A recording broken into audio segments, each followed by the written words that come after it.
Halo, assalamualaikum warahmatullahi wabarakatuh. Salam rahayu, rahayu, rahayu. Jumpa lagi dengan saya di channel New Edi Cellular Tutorial. Sebelumnya saya ucapkan selamat berbuka puasa bagi yang menjalankannya. Semoga amal ibadah kita selalu diterima Allah Subhanahu wa taala dan selalu dikasih sehat dan dikasih berkah dan barokah. Oke. Saya coba untuk unboxing karena saya mendapatkan kiriman dari salah satu sahabat subscriber, yaitu untuk dibantuin servis handphone, yaitu tipe serinya Vivo S1 Pro. Untuk kendalanya ini handphone saat konsultasi lewat via WhatsApp bilangnya LCD tidak mau tampil atau tidak keluar gambarnya teman-teman. Jadi sebelum saya coba untuk menyalakan handphonenya, saya coba untuk koreksi dulu, yaitu mengecas atau mencolokkan chargernya. Ada respon getar, namun untuk LCD tidak mau tampil dan tidak mau keluar gambarnya teman-teman. Jadi kondisinya ini LCD-nya hitam pekat begini saja, tidak mau tampil sama sekali, dan di bagian layar kaca touchscreen-nya juga retak. Kita coba untuk membongkar dulu. Untuk di bagian SIM tray kita lepas dulu dan kita akan bongkar di bagian backdoor-nya. Sebelum saya bongkar backdoor-nya, ini terlihat jelas ada kerenggangan di bagian lubang chargernya. Terlihat jelas kalau backdoor-nya itu ada kerenggangan. Langsung saja kita bongkar untuk di bagian backdoor-nya teman-teman. Oke, setelah kita buka untuk di bagian backdoor-nya, terlihat jelas ada segel yang masih menempel. Jadi handphone ini belum pernah dibongkar sama sekali. Kita lepas segelnya dengan hati-hati agar segelnya tidak rusak, dan kita lepas penutup mesinnya, dan kita lepas juga untuk di bagian soket fleksibel baterainya. Di bagian bawah itu yang saya tunjuk itu adalah di bagian di mana letak fleksibel LCD-nya. Jadi sebelum kita lepas untuk di bagian fleksibel LCD, alangkah baiknya kita lepas dulu di bagian konektor fleksibel LCD-nya. Oke, langkah selanjutnya kita siapkan untuk LCD yang baru untuk mengetes handphone ini apakah nanti saat kita ganti LCD bisa menyala atau tidak teman-teman. Untuk LCD yang saya gunakan ini adalah LCD yang KW karena tidak menggunakan lubang sensor fingerprint ya teman-teman. Jadi terlihat jelas kalau LCD ini saya menggunakan LCD dengan kualitas yang KW atau LCD yang palsu. Oke, saya akan coba untuk mengecek di bagian kondisi mesinnya ini, handphone ini bisa menyala atau tidak.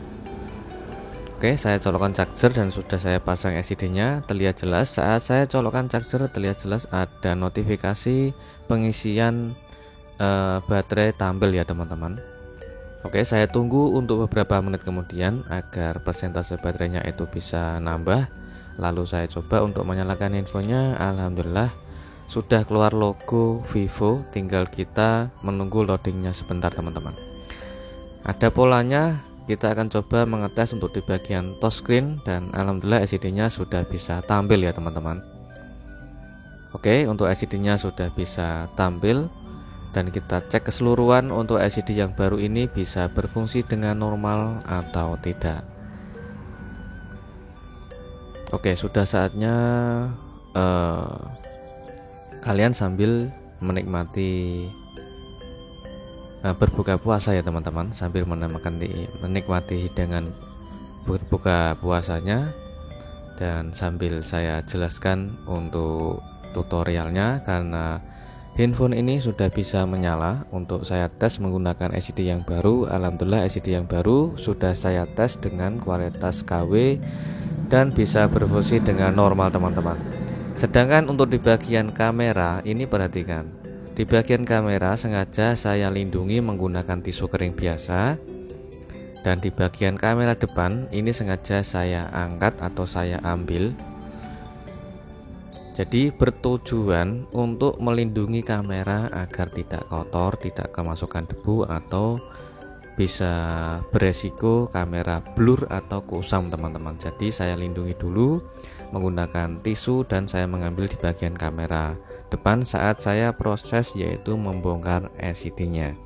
Kita panasi dulu LCD-nya menggunakan alat separator untuk mempermudah pembongkaran LCD dari frame. Dan selanjutnya kita lepas di bagian pelindung karet yang ada di bagian dekat fleksibel LCD. Lalu kita gunakan mika tipis dan lentur untuk membuka atau membongkar LCD dari frame. Oke, kita masukkan celah untuk mikanya dan kita sudah membongkar LCD dari framenya. Perhatikan di bagian ini teman-teman, ada perbedaan LCD yang ori sama LCD yang KW. Jadi untuk lubang sensor sidik jari yang KW itu terlihat jelas tidak ada, dan sedangkan di bagian lubang kamera depan itu juga berbeda ya teman-teman. Jadi untuk di bagian komponen IC yang ada di bagian fleksibel LCD juga terlihat jelas ada perbedaan. Lubang sensornya juga tidak ada, atau lubang sensor sidik jarinya maksud saya itu tidak ada ya teman-teman. Jadi untuk LCD kualitas KW dan kualitas original itu 100% ada perbedaannya. Kualitas gambar juga pasti beda teman-teman, bagusan yang original. Jelas harganya masih mahal yang original, sedangkan untuk di bagian LCD yang KW kurang lebih sekitaran harga 300 sampai 600-an.